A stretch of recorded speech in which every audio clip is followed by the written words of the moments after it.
Today's show is brought to you by Audible. Audible is offering our listeners a free audiobook with a 30-day trial membership. Just go to audibletrial.com/Artism Speaks and browse the unmatched selection of audio programs. Download the title for free and start listening. It's that easy. Go to audibletrial.com/Artism Speaks. Hey, this is Drake Bell, and you're watching Artism Speaks.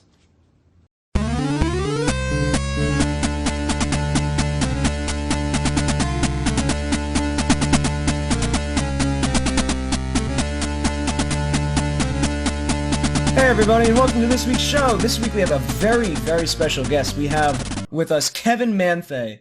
Did I pronounce that correctly? Close, Kevin Manthei. Oh, okay, my bad. That's okay. You might know him from his works on popular shows such as Invader Zim, Shaolin Showdown, and I believe Villain is coming soon, right? Yes. Yes. So if you know him from any of those, he's also done work on the Resident Evil movie from 2002, I believe. Mm-hmm. Yeah. Sounds about right. Yeah. So if you know him from any of those, I'm sure you would probably remember his work. So you've done you've done a lot of pretty popular shows, I'd say. Like Invader Zim and Shaolin Showdown are the two biggest standouts to me, I think. Okay. Yeah, it kind of depends on, the age of the person, like, or what they're into. I've got a lot of people who remember some of my first video game soundtracks and like kind of think of me as that because, especially games, when people play video games, they're pretty obsessive about it. And so if you've played Panzer General 2, for example, for, 10 years and you are stuck listening to my music if you haven't shut it off, you'd be pretty excited to be like, oh, I've finally figured out who did that or whatever. So, it depends on the genre you're into and your age. Video games also, with the music, you're probably going to hear it a lot more than with a TV show where a lot of the music is original for each scene. Yeah, that's true. That's why, like in TV, I like to use themes a lot so that even though maybe someone may only watch a couple episodes, maybe an episode a few times or even 5 or 10 times if they're obsessed. But even if you're watching it that one time or you watch the show in general and you're into the show and you just watch each episode once, you're going to get to hear the hero theme or the different characters' themes, and you'll still get to recognize those along the way. That was one of the things I noticed. I recently rewatched Shaolin Showdown just to see if it stood up, and I noticed the Wu Ya theme a lot. Oh, okay, yeah. She had this really evil, kind of ethnic violin sound. Yeah, that shit that was really cool. I loved it, especially during the first time she, became her true form or whatever. Oh, right. Yeah, I loved working on that show. It was so cool. Yeah, and I noticed you do a lot of your most standout work, at least to me, is your villain music. Okay. Yeah, like Invader Zim, I'd say is like 90% villain music. Because the main character is a villain, pretty much. Right. So do you have like a knack for villain music specifically? Do you like just making that stuff? Probably because I'm mostly an upbeat, normal guy. I must get my darker side out with music or something. I'm not sure why, but I really gravitate towards a bigger, darker, villainous sound. I think also, if you really think about it, a lot of I really started with video games, and then I started some of my first scoring work in films was horror music for like the Scream series, doing additional music, and a lot of that stuff is just real dark and pretty serious, and classic boss fights of any game I work on now is just always has to be big, epic, and dark or villainous or whatever. Yeah. So it was actually some of the Scream music that I had written. I sent that in to Nickelodeon when they were looking for their composer for Invader Zim, and I think that really struck a chord with Jonan and the guys over there. And I was really kind of writing in that style at the time, and so then coupled with Jonan's ideas of wanting it to be militaristic, but yet real distorted and mangled, and a little like industrial. I basically coupled industrial with horror and kind of created the Zim sound. Yeah, and that's something you really can't ignore when watching that show. Is it like adds two things to it. It makes it funnier because things happening on screen are like they're silly, very silly and stupid. Like Zim will get flushed down a toilet or something like that, and he gets his head stuck. But then you've got this like dark dun dun dun. Right.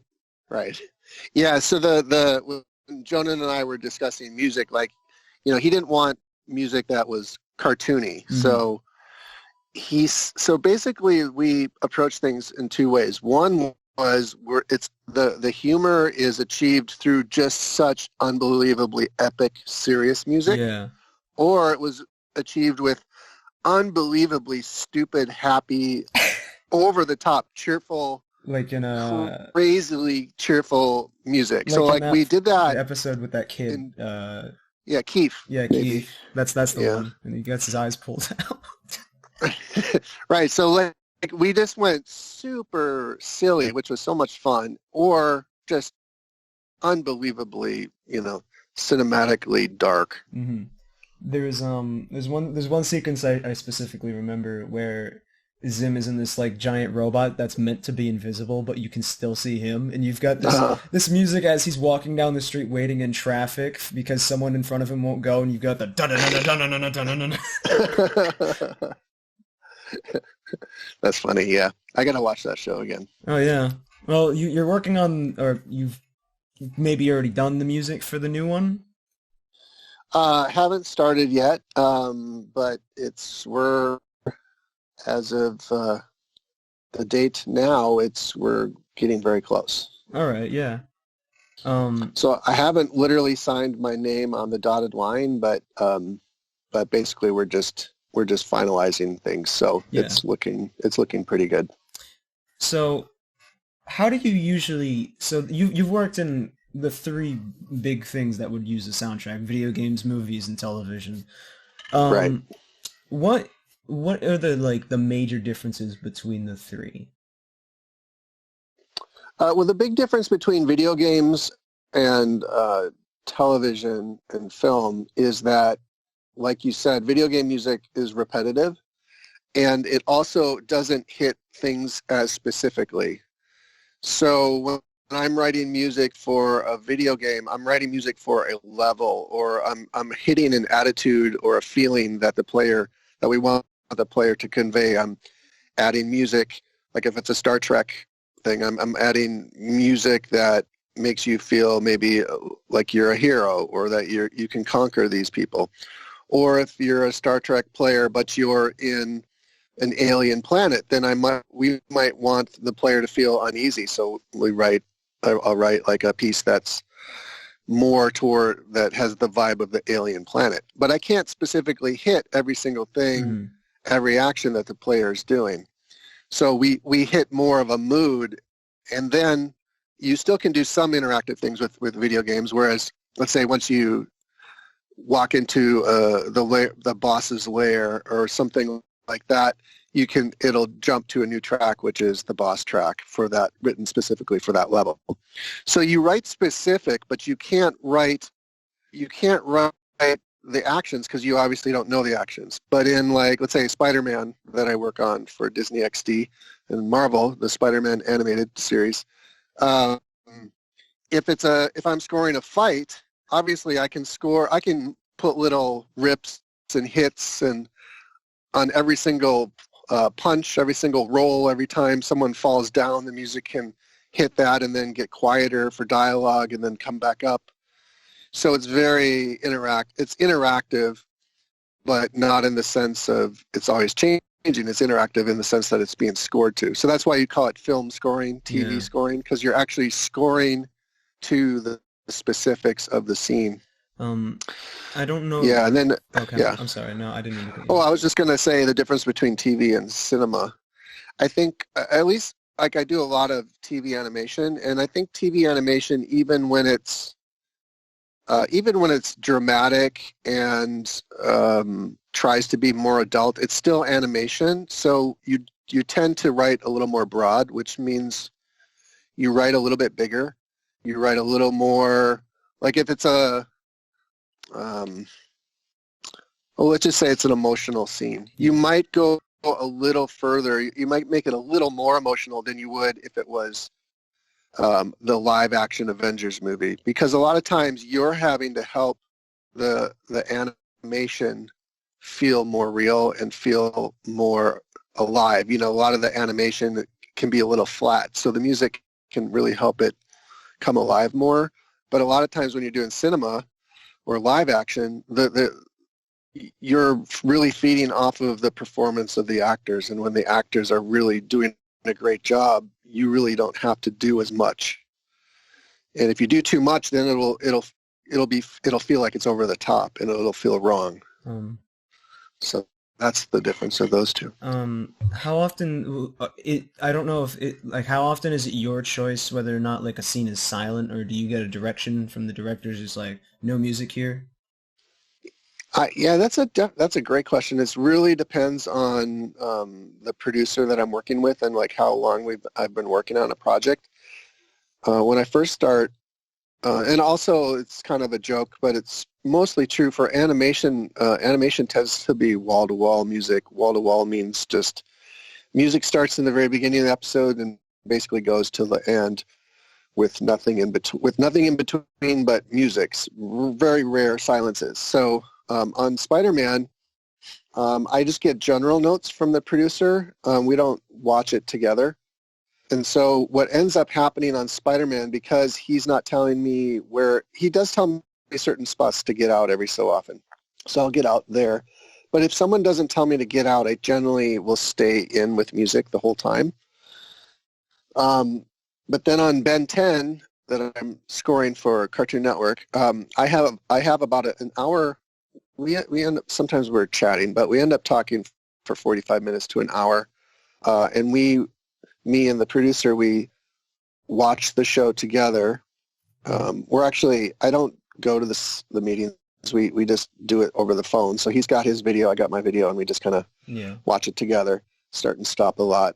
And we're, for that show, it's an 11-minute show. It's kind of like I'd say it's a boys action show for maybe 10 and under, kind of sweet spot. And it's got classic villains. It's got a lot of humor. It's got a lot of intense moments, even though it's still a comedy. So it kind of just is all over the place musically, in other words. And because of that, it's not just wall-to-wall music. We really pick our moments to be in and out. And so we'll have a spotting session, and then I write detailed notes of everything that we're talking about. And a show like that, I would say we probably have half music, and then the other half is like silence. So it really does depend on the project. I think, like in feature films, you definitely have those spotting sessions with the director. Yeah. And a lot of times in features, they actually have music already in place. They call that temp music. Yeah. Or like temporary music. And I heard that screws with composing a lot, actually. It can. I'm very fortunate in animation where I just don't get that a lot. Mm-hmm. So there's every once in a while on a blue moon, I'll get somebody will say, hey, we really like this piece of music and think this could work great in the scene. Or maybe they put it in the animatic and it's still there and I hear it. I like that because I don't have to deal with it every single day. I think if I was fighting temp music on a constant basis, I would hate it. Yeah. But for me, it's a nice break every once in a while because it gives me some ideas. A lot of times, when you're just having to come up with your own ideas, like every single day, it's nice if someone gives you a little nudge and says, hey, this kind of works. This is cool. Yeah. Earlier you were saying that you can't really score actions to a video game, and I don't know if you've seen or like played the new Doom game from Mick Gordon. He actually has like a really in-depth system in that game where the game will attempt to play the music in sync with your gameplay and how you're moving and such. Oh wow, that's cool. There's actually a really interesting video on it if you're interested in that. It's about like 15 minutes. Yeah, you'll have to send me a link. That sounds cool. Awesome. Yeah, I know that there's a lot of probably the last 15 to 20 years, there's been all kinds of different ways that they've created. I see you sent me a link right there. There's been different ways to make music more interactive, and I've always found that works, but sometimes you end up sacrificing musicality from that, because you're spending so much time on all the rules and the stems and this and that, and this thing's got to stay in this key the whole time. And so one thing that we did do, I do a lot of work for Cryptic Studios, and they're the ones who do Neverwinter and Star Trek Online. And I also did a couple other projects for them. One of them was Champions Online, and there we did interactive boss fights and different pieces of music that had different layers. So we would have layers of music that would come in and go out depending on how they programmed it and depending on intensity of the fight and whatnot. So that was fun, and still it's interactive. It's not like to the point where you start feeling like you're an audio programmer. Mm-hmm. And sometimes the best way to do interactive music is to have the person who's scoring it is also the programmer, and maybe they're an in-house composer at the studio. Yeah.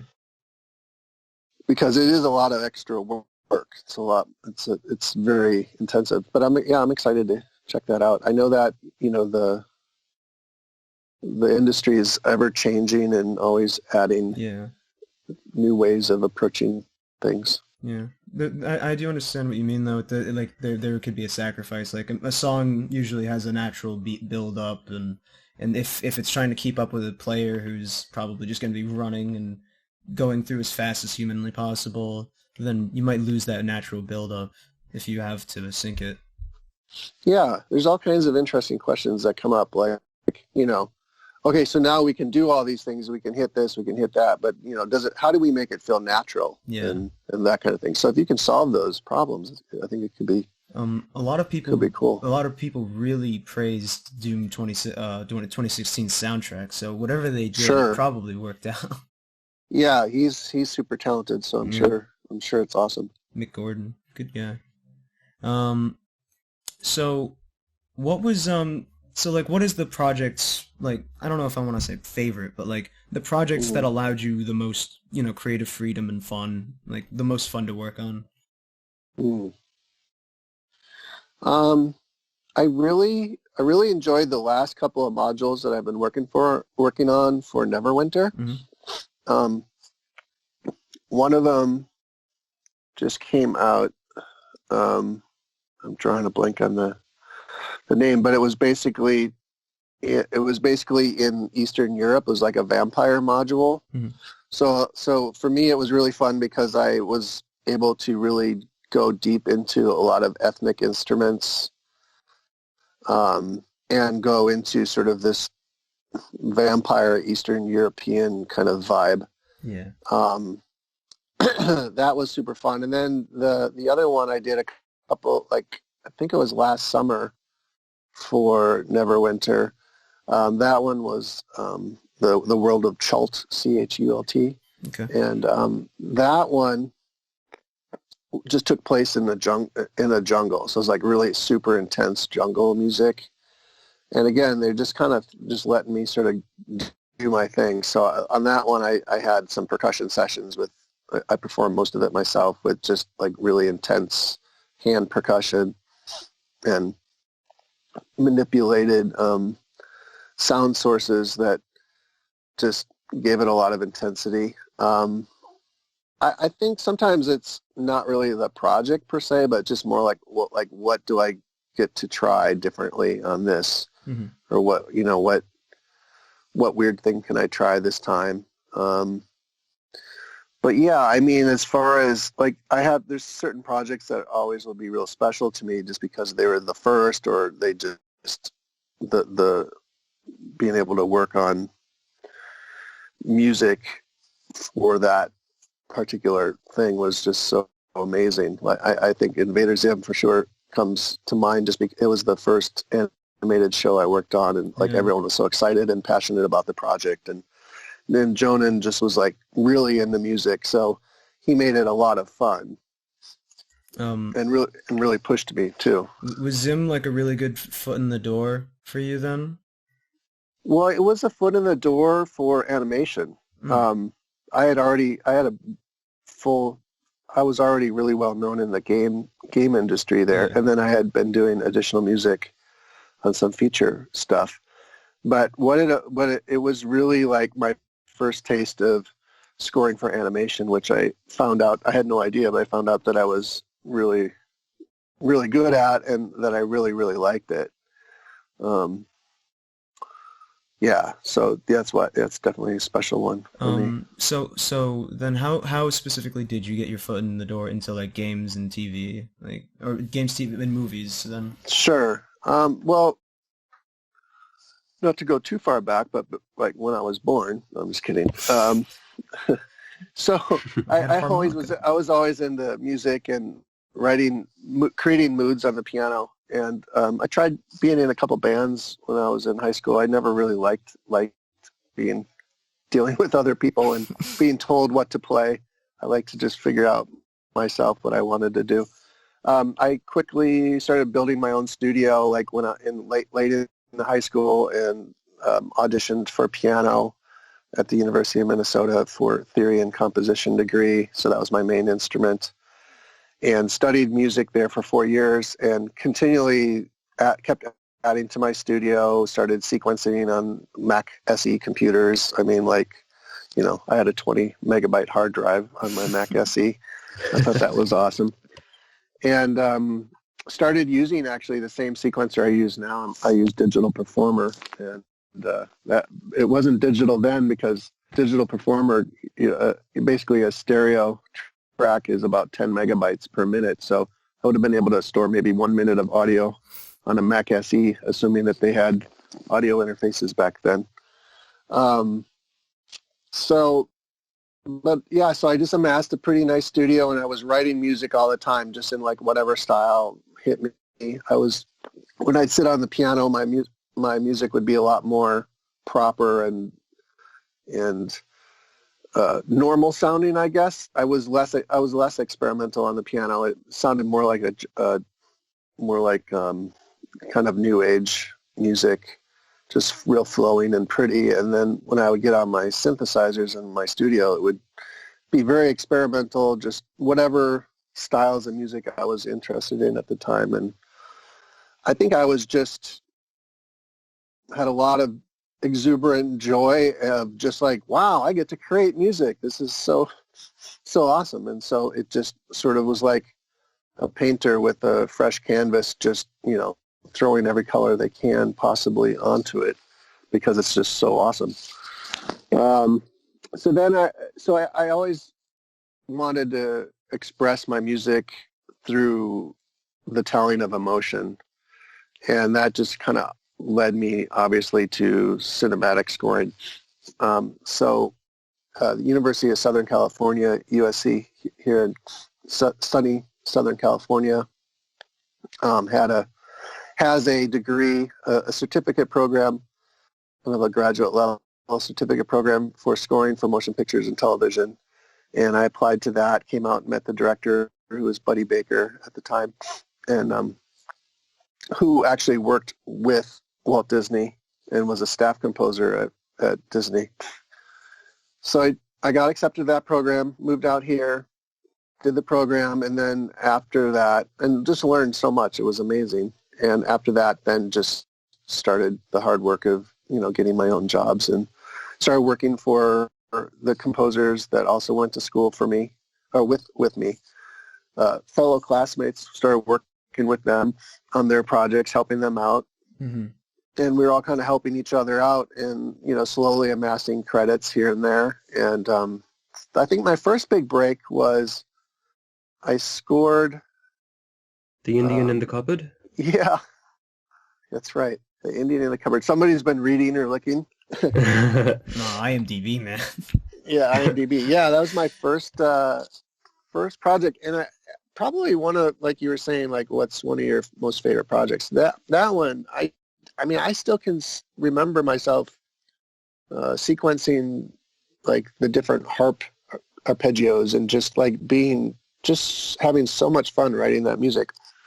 So that really got me into gaming. Once I did that project, I was hooked. And so I worked my butt off calling. This is like even pre-internet, believe it or not. Like this is like, maybe we had email, but not like, oh, I can, it was hard to get information. I had to use the old-fashioned telephone to figure things out and to make contacts. And I cold called people for years. Yeah. And really worked hard to get myself going in the industry. And so I just, I think the next big game I got a game that ended up getting canceled. But then after that, I had a good relationship with the guys over at SSI, Strategic Simulations. And they did all like Panzer General 2, all these World War II games. And started doing a bunch of games for them, and then those credits helped snowball into other things. And then around that time, I did some additional music on the Scream movies, and so I was able to parlay that as like, hey, I'm a cinematic, Hollywood composer doing video games, and so that helped as an angle to kind of get more. And so I started working with Activision, and so yeah, by the time Invader Zim came around, I had done a lot of games. So sorry, very quick. Oh yeah, go ahead. I was just going to say, with Activision, this is just out of more my personal interest. Were you working more with the publisher being Activision, or the developers of the games to push out things like I believe it was Shark Tale and Shrek 2 and stuff? So, that's a good question. The Activision and their developers worked really closely together. So I knew all the producers at Activision, but then they would bring me in on a game, and then I would work with the guys. Like on Shrek, it was literally, they were just a parking lot over from Activision. So, oh shit! So sometimes I'd go over to the developer, and maybe the Activision producer would be there. But generally, once I got hired from the Activision producer, then they would kind of hand me off to the development team, and they would kind of stay out of it. Like, there's nothing worse than too many creatives in a room. So they would just in the kitchen, yeah, they would let the whoever was running the project and running music, they would just let them do it, and then they really only come in if there's a problem or if there's an opinion needed, or scheduling or money or whatever, that kind of thing. If a game gets canceled. A game you're working on gets canceled. What happens to the music you've composed for it? So it depends on if they've paid you. So let's say you drew up a contract to start writing music, and they paid you a little bit of money, but then their company folds, or maybe the publisher folds. I mean, I would say it reverts back to you. But if like this happens a lot too, where especially nowadays, like let's say a Blizzard or somebody, because this actually happened, so I guess I can say specifically. Blizzard was doing this StarCraft Ghost game that I scored, I should say, and then they decided to shelve the particular game that I was working on. Like it's like, okay, it's done basically, but we're not going to release it. And then they went to another developer and sort of started over. And then with them, something happened, and then they just shelved that. So on my end, I got paid for all the music I wrote, and so, they own it because it's contractual. Contractually, they're hiring me to write music. I write the music, and whether or not their game is released doesn't matter unless I had put some sort of clause in the contract, which, generally it'd probably be hard to put in because you're being paid to do a specific thing and you did it.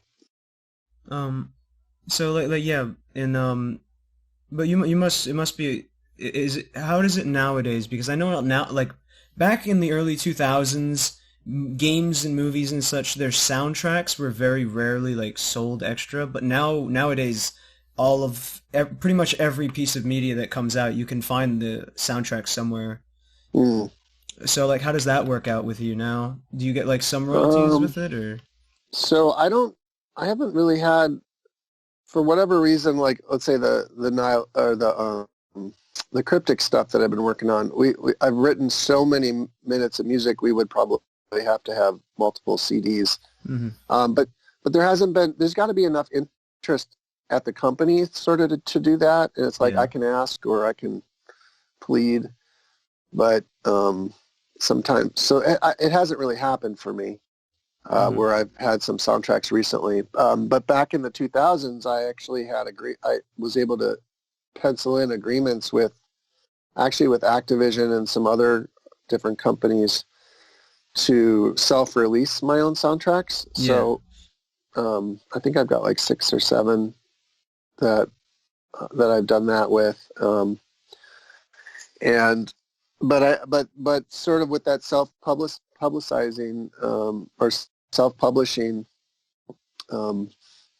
it's smaller numbers just because people have to find me versus finding it at iTunes or wherever. So I don't know. I'm not really an expert in soundtrack. I know the Zim soundtrack it did get an official release, didn't it? Yeah, I was actually going to ask, the Symphony it's called. A lot of people find it really hard to track down and get a hold of nowadays. Well, the Symphony was like a podcast thing that I did with those guys. And then they created a little mini disc of it. Yeah. And I don't remember how they disseminated it. If it was, I think it was for free, but just basically they just got it out there. And then I made a promo soundtrack of Invader Zim, but it was never released officially. Oh, right. Mm. Okay. But the official soundtrack wasn't either, though? Or? There was no official soundtrack. That was just a soundtrack that I made that looked official and was that I just kind of just gave away. That's why it's hard to find, because it's like I wasn't really selling it. Yeah. Okay, that's interesting. And that's just odd to me, because usually a show, well, like usually nowadays you can find just any show, and I wonder what caused that, because I remember it used to be like the game would come out and then like the soundtrack would it'd just be nice and like, oh, it's nice to listen to while I play.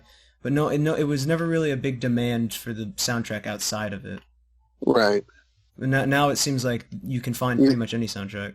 That's interesting. In my mind, I don't know if there is a demand for it. Like, really?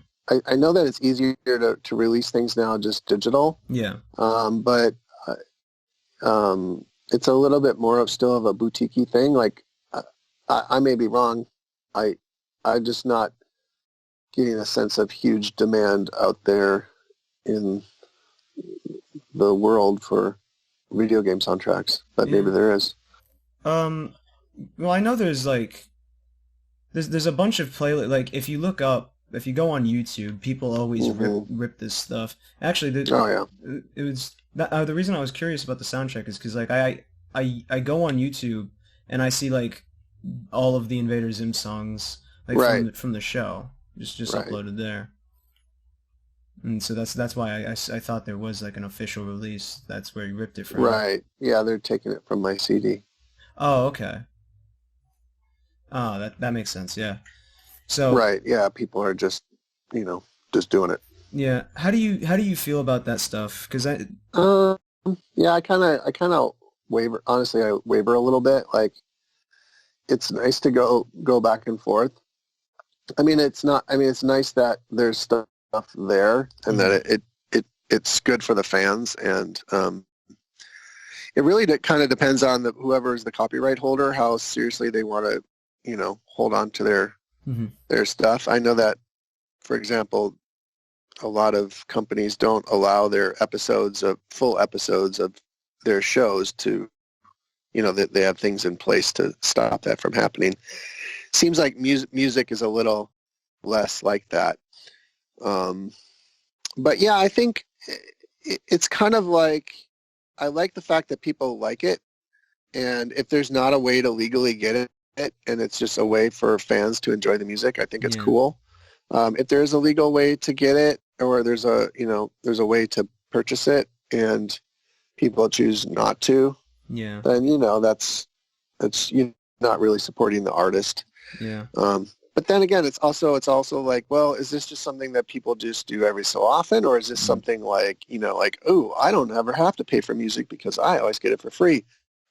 Then that's like, well, maybe you should think about not just yourself, but think about supporting, the people that do this thing. Fortunately for me, I don't make my money from soundtracks. I make it from working with the companies, so it doesn't really affect me. But if I was a top 40 artist, songwriter, or a solo artist, and maybe I had a regional following, and I really could count on those soundtrack sales, I would be really careful to curate my presence on YouTube to make sure that there's enough on there that helps people point to my soundtracks and to my website, but not too much so that they're like, oh, I don't need to do anything except be here. If you know Marty O'Donnell, the guy who he composed the Halo soundtrack. Sure. Well, I sometimes I go on like YouTube to see, just listen to some Halo music, and I see him in the comments, like just promoting his new games and stuff like that in his Kickstarter. Right. And they're always top rated too. So I guess that's like an interesting way to do it. He's just like, hey, if you support me, if you like the song, you want to support me, check out my thing, and everyone's like, hell yeah, Marty, we'll support you on this. Yeah, that's cool. Yeah. But yeah, that the thing, it's hard. Like, piracy is weird specifically with music, because with games you could make the argument like, oh, I wasn't gonna buy it anyway because that's $60, and that's like a big thing as well. It's like it's a big file and all that stuff. But with a song, the songs are usually about $1, and they're super easy to pirate as well. It's for sure. It's harder to pirate games because you have to download this big file and stuff. But, I mean, I think like if someone knew, so I mean, I downloaded a film soundtrack from YouTube using like the YouTube links or whatever, the converter thing. And I did it because I loved the soundtrack, and couldn't find it. Specifically could not find it. It was only being sold in the United Kingdom. And I was like, gosh, I just really like this. And it's not like I'm listening to it every day, but I listened to it for a week or two. And I just wanted to have it on my desktop so I didn't have to constantly be clicking. So, I mean, I totally get it. That's why I'm saying there's sort of like degrees in this. It's a gray area. And also a lot of like, I was just talking to someone online that they really liked my music from Pitfall for Activision, and he was able to just listen to the music just by going into the various directories on the game itself on the PC. Yeah. And so then I think, well, I mean, I actually have the soundtrack. He could have went to my website and bought the soundtrack, but I mean, if he doesn't want to look at my printed artwork, and he bought the game, so the files are there. If the files are functional and you're able to access them, then I don't have a problem with that. A lot of Steam games these days will sell the soundtrack as like $5 DLC. Right. I think that's great. Yeah, that's a cool way to subsidize. Yeah. So I get it. I'm not just an artist. I'm a consumer too. So it's like I like things, and obviously too, like sometimes there's some pop song that I want to listen to again, or you go to YouTube to watch the video, and they're monetizing the video, and it's distributed from the artist themselves, and then I feel good about it. I'm like, okay, well, these guys want us to watch this. They want it to be free. They're monetizing their video with an ad before. That's cool. I think that's great, So what is it like writing a theme song for something versus writing just regular score music? Generally a theme, and depending on if it has lyrics and a vocalist or whatever, it's always more of a laborious task, because it's that theme that's going to be heard over and over. Gotta make it just right.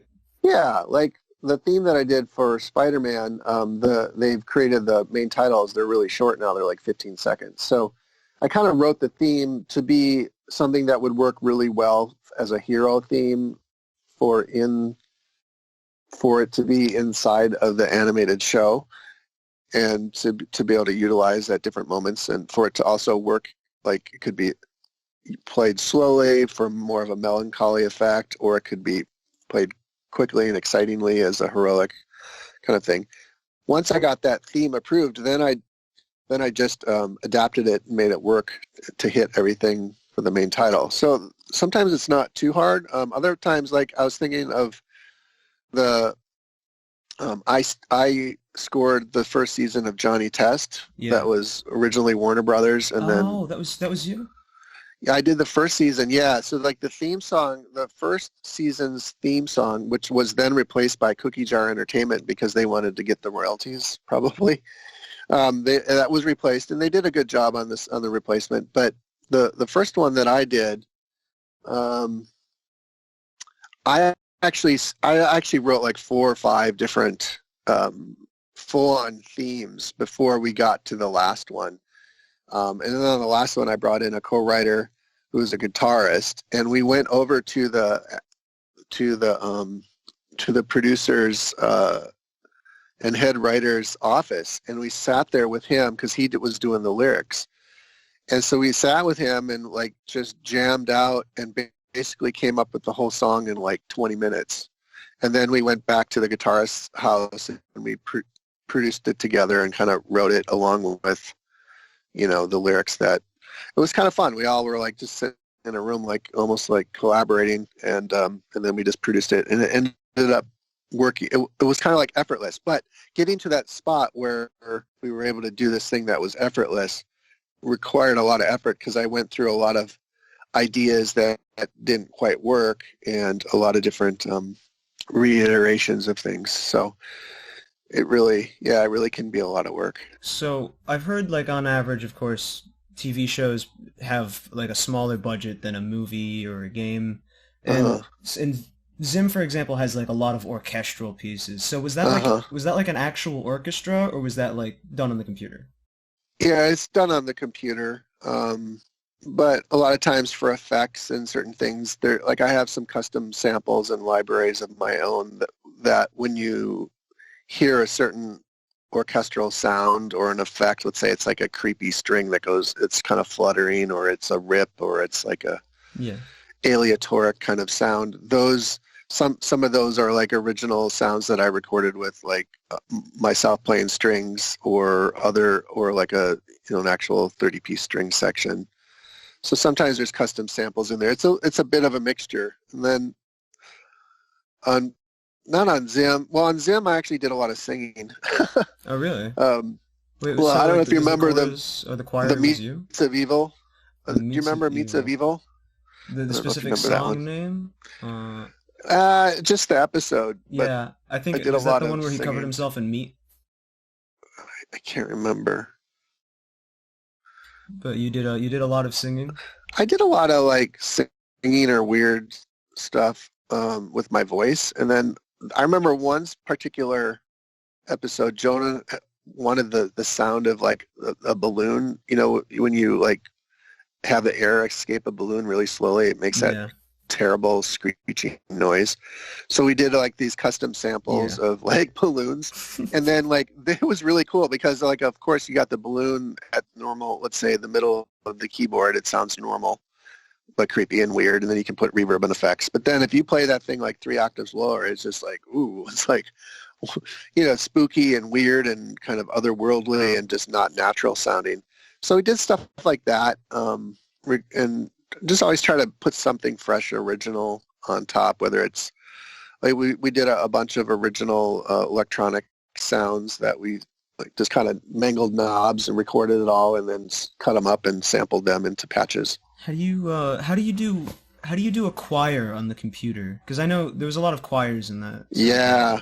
So choir. So basically, the way samples work in my field of work, we use sample libraries. Okay, so a sample is simply, you can think of it, the simplest form of a sample is like when hip hop guys take that 1-second clip of the girl going, hey, or whatever. Yeah. And then they stick it all over their song. Okay, that's sampling. But a full in-depth way to sample is let's say you have a cello player, they're sitting in your room, and you say, okay, play staccato, starting on your lowest note, play me 6 different staccatos in all the different velocities, so soft all the way up to super loud, and do every single key. Mm-hmm. Okay, so by the time they go from the very bottom to the very top, multiple shorts, multiple loudness and velocities, you're going to have thousands of samples, right? So that's the most complicated. And then you chop all that up, and then you program it into patches.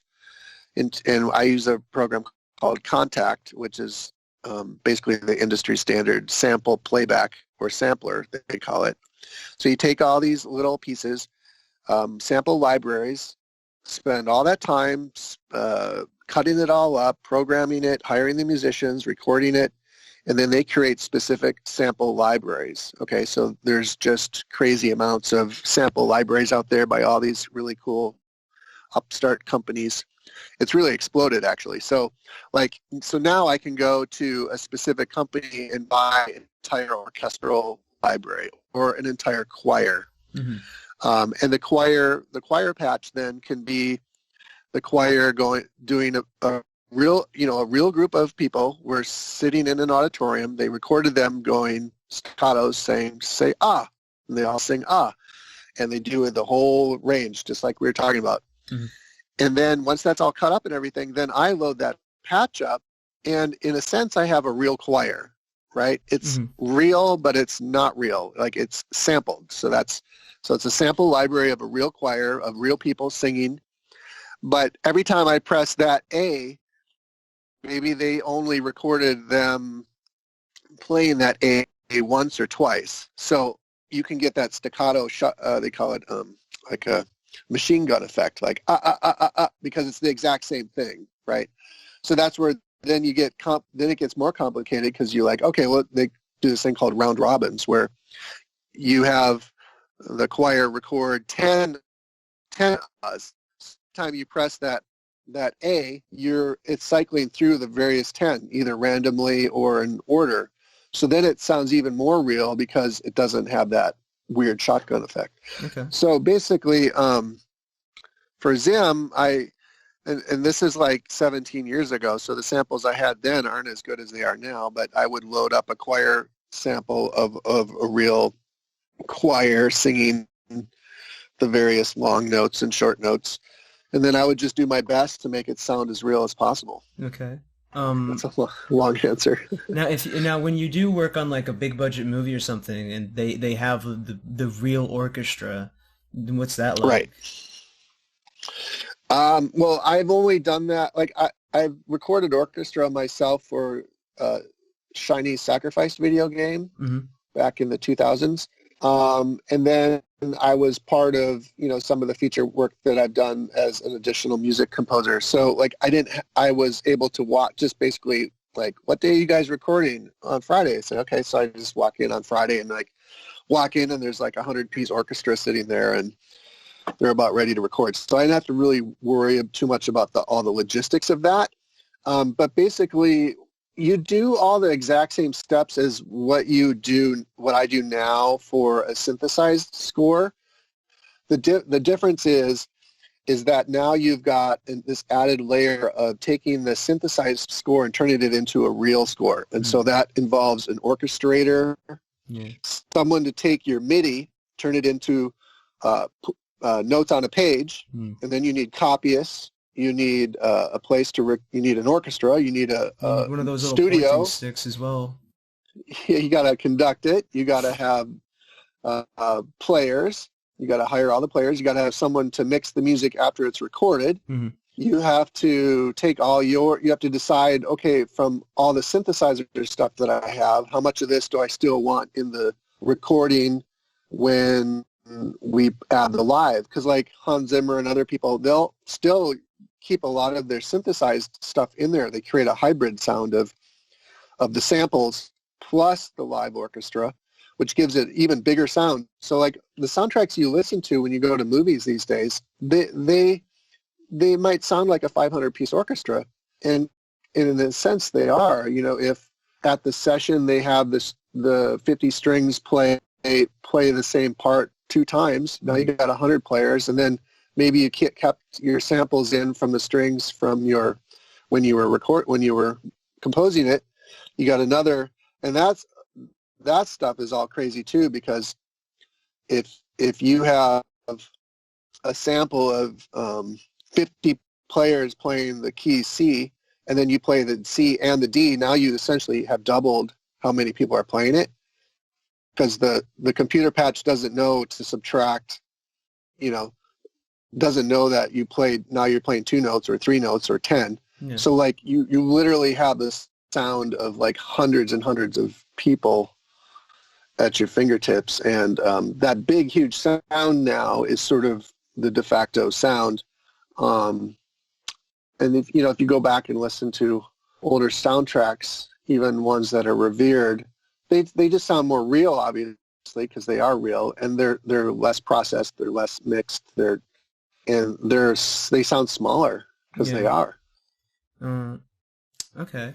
So has this ever happened? Have you ever like worked with another composer for like a different thing? Like, so I'm just imagining this in my head. Say I have a movie, and say I have like an infinite budget, and I'm able to get John Williams to do like the upbeat bits, and then say I want to hire you to do specifically the villain music. Has something like that ever happened before? Just to me specifically? Yeah. I mean, I know that those things have happened to other people. Let me think. Well, I've been on projects where I'm not the only composer, like the Disney Infinity video games. They had to have so much music written in a short amount of time. And then they also licensed a crazy amount of music that was already existing from music libraries or back catalogs or from the actual Disney films. Sometimes going into a project, you know that you are part of a team. And I think that's cool. And generally, if the audio director who's managing you, they're the ones who are coordinating between the other composers. So you generally you're not really even talking to the other composers per se. I've also done things where, I'll have my own team working on something like a video game where I have maybe 2 other guys working alongside of me. And let's say I'm writing maybe 80% of the music myself, and then they're writing the other 20%. Yeah. And so then I'm acting as that producer, making sure that whatever they're writing is sounding appropriate and correct for the levels, because I'm the one who's had the conversations with the producers.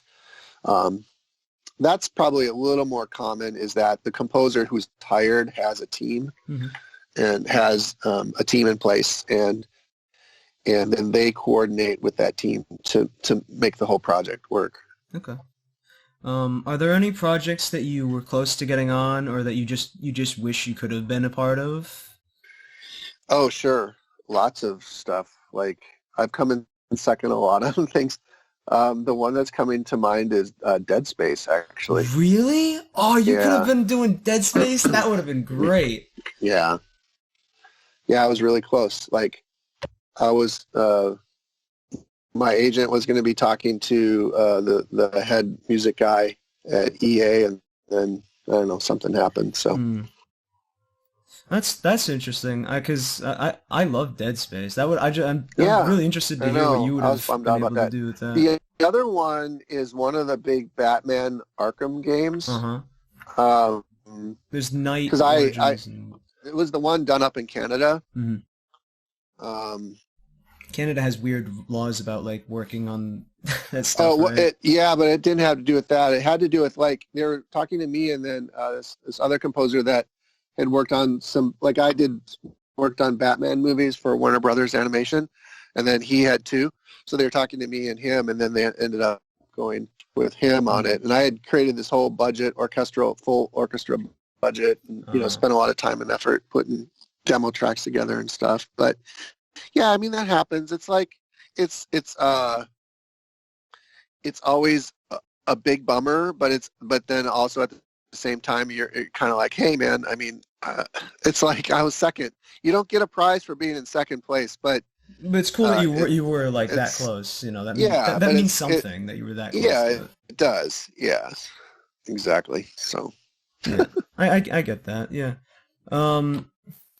it's happened for like even like TV shows. Like I was up for Gravity Falls. I don't even think I was close, but like I demo for all kinds of shows, different shows that end up being on TV for long periods of time.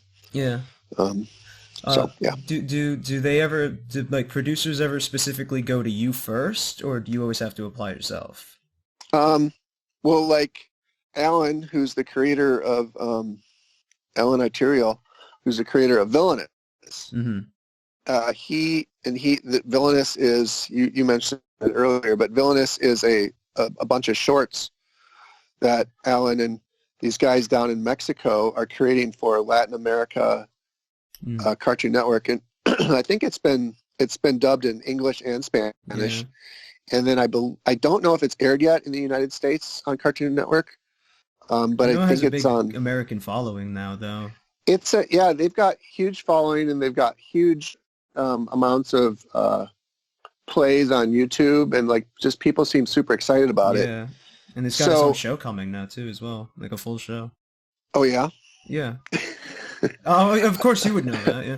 Well, no, all I know is that they were talking about doing a pilot, so I'm not sure where they're at with that.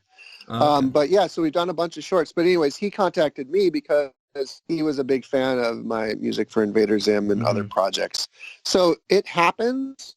The one that is the best is when you've worked for someone on a project, they really liked your work, and then they go on to a different company, or they go and they get their next project, and then they just call you. That's great. You know, like the John Williams and Spielberg kind of thing. Yeah. And I have a couple different relationships like that. And then there's just inevitably, though, there's also just like you just nail a project, they love you, everything's awesome, and you think for sure this person is going to call me back, but then you just never work with them again for whatever reason. Maybe they change jobs, or they're not in a hiring position, or they are excited to work with a different person. So there's really no guarantees. Okay. I have two more questions. What are some of your favorite soundtracks from, be it video games, TV, movies? Okay. For some reason, Inception popped in my head. I love that soundtrack. Yeah.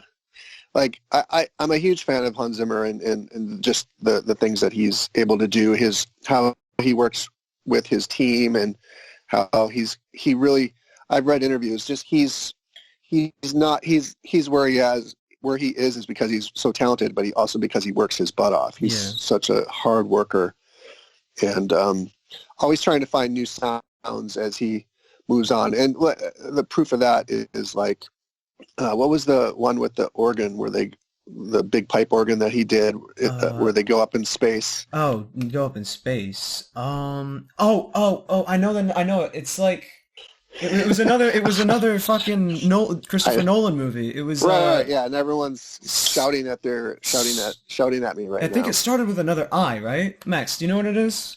It wasn't Interstellar, was it? Yeah, Interstellar. That's the one. Yeah. I'm just blanking. I've been talking too long. Yeah. So like Interstellar, like, who's put a big pipe organ in a modern score these days? I mean, that's really cool. They need more of that. And the way he did it, and like, he's got that budget. He can just fly over to some huge, awesome organ in some huge cathedral somewhere and just like record it for days. And it's really cool. So, but Aaron McCreary's I'm a huge fan of his music, especially his Battlestar Galactica music, like for TV. And so, I mean, I'm working with Chris Beck and Marco Beltrami when I was younger. They were both classmates of mine. I'm a big fan of their music and the kind of music that they write. Any for video games, like standout soundtracks for video games? those guys are all my competitors. No, I think Jason Graves is hugely talented. A friend of mine who lives up the street from me, Kevin Kiner, is he's a friend, but also when we worked together, I co-scored the Transformers animated series with him. He brought me on, and we scored it together. But he's like his music for the show Hell on Wheels that was on AMC a few years back. Okay. It's just really like inspiring because it was like all live music, all music he played himself with guitars and various ethnic instruments, and just I don't know, just, and then also he just nails the John Williams sound to such a degree. He was just nominated for an Emmy this year. Yeah, so like, you know, I'm a big fan of music in general. I like, there's rarely a score that I don't get super down on music because I know that like sometimes a composer will approach something one way, or you hear it done a certain way and you're like, why did they do it that way? And I know that because working myself on things, that a lot of times producers and directors give a certain vision and they want a specific kind of sound, and it may not be the exact same way that you would do it, but it's our job to take the creative vision and turn it into music. And sometimes it's going to be a little bit different than how we would do it, or we may have been asked to do like 10 revisions, and by the time what you're hearing is, you know, the 10th revision, and it's completely not even what I originally thought in the first place. Yeah. So. Okay. And well, actually, to go off of that, do you ever like get a song or something where, or like do you go onto a project and they say, all right, I want it to be like this, and you come up with something and they like, oh wow, this is actually better than what I was thinking? That's a good question. You know, I would say because I've been working in animation, and the animation, all the animated shows that I've worked on have never had temp tracks. So I've just been really fortunate to just been able to just come up with a creative vision with the directors and producers together.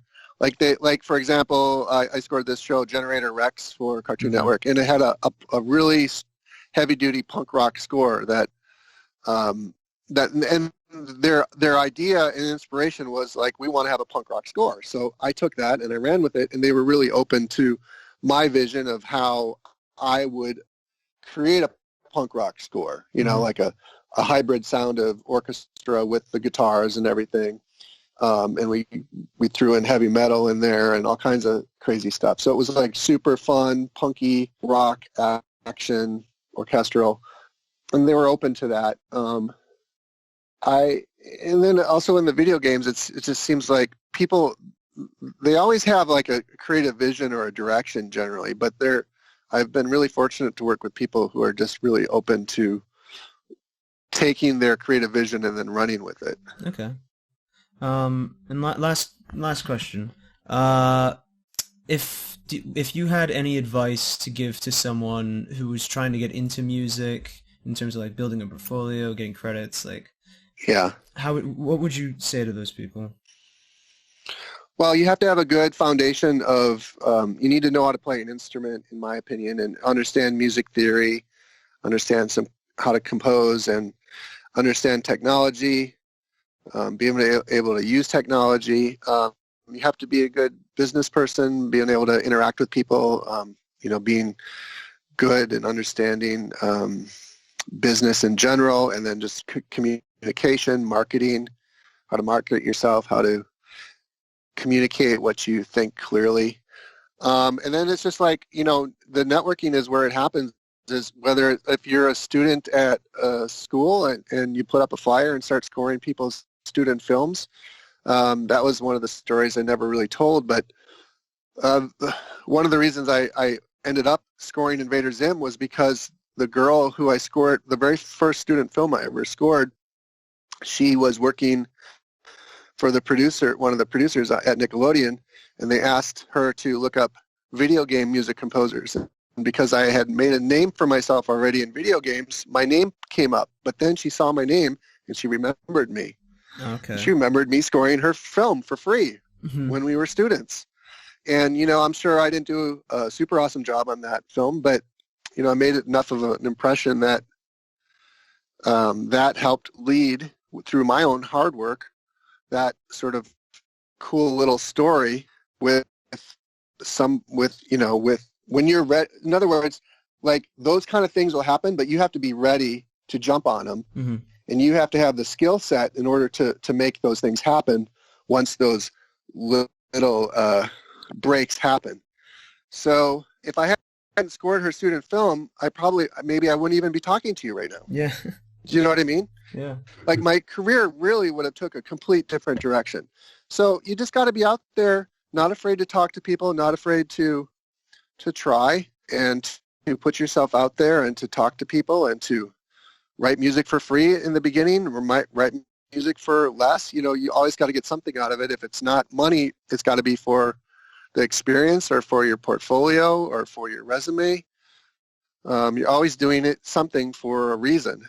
And, you know, just I'm a firm believer in baby steps too. Just, yeah. You know, it may feel overwhelming right now, and it is, but you just got to every day or every week take those small steps towards whatever it is that you want to do. All right. Yeah. I think that's a really good positive note to leave off on. Can I ruin everything and ask one question?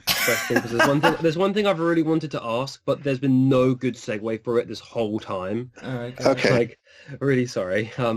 But Kevin, I saw you say somewhere that composing is a job that doesn't really allow for writer's block. Yeah. You don't have to name the project if you don't want to, but have you ever experienced a job or a position where you were forcing yourself to work through either lack of inspiration or writer's block, and could you talk about how you overcame it? Oh, I would say probably every week or every project I work on, there's that. Because, I mean, this is being honest, because the word inspiration is, I think, overused, because really composing is about, it's not just like, oh, I just feel so amazing right now, and this is just such a magical moment. Everything is just aligning. Like, if you listen to how Hans Zimmer, they figured out like this one cool main sound that they used in the Batman was like the distorted guitar thing that went for a really long time. I heard that he created like a 60-minute tape of all these crazy different just random ideas that he worked his butt off on to send to Christopher Nolan, and then he found this one spot on the tape. He was like, this is it. This is it. So just think about how much work just went into that. Now, you can't be inspired, you know, constantly. It's really more of like, you think of composing as like someone who works out every day, or someone who's into muscles and fitness. Right. Like the more you work out, the easier it is, and the bigger your muscles get, and the better you are to do it every day. So for me, I'm working on my compositional muscles every day. And some days, you know, you get interrupted a million times, or your computer crashes a ton, or, you know, people keep calling and you're getting in and out, and it's frustrating. But you still just keep pushing through it. And I always want to be happy with whatever I'm writing, and know that it's good and that it works. But it's impossible to be like, every single piece of music you write is like, this is the best thing I've ever written in my whole life. You know, if you want to be like that, then you need to be a Beatle, you know? Yeah. Or be in pop, because in pop music, even pop guys, they have filler tracks in their albums, you know? Yeah. So you just, the music's got to work, and it's real. I guess what I'm really saying is, it's not about how you feel. It's about knowing how to do it right and getting the job done, and just feeling good about the fact that, okay, I did this scene, it works. It worked really well. If I had a month to do it, it probably would be better, but you know what? I don't. It's okay. Move on. Yeah. So. Okay. Y'all done, Max? Yeah, I'm done. Sorry. Okay.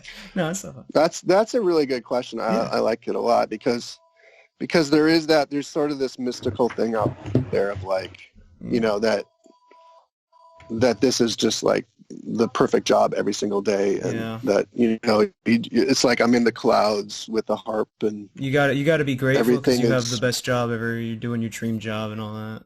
Exactly. But you ask anyone who who's like, you look at like famous people like Steve Jobs and Elon Musk and people like that, and man, ask them if things are hard sometimes. You'd be like, duh, yeah. And is it awesome? Yeah. Yeah. Yeah, I'm sure Steve will attest to that one. Oh, Max. Well, he probably did in his book that I read. I just don't remember.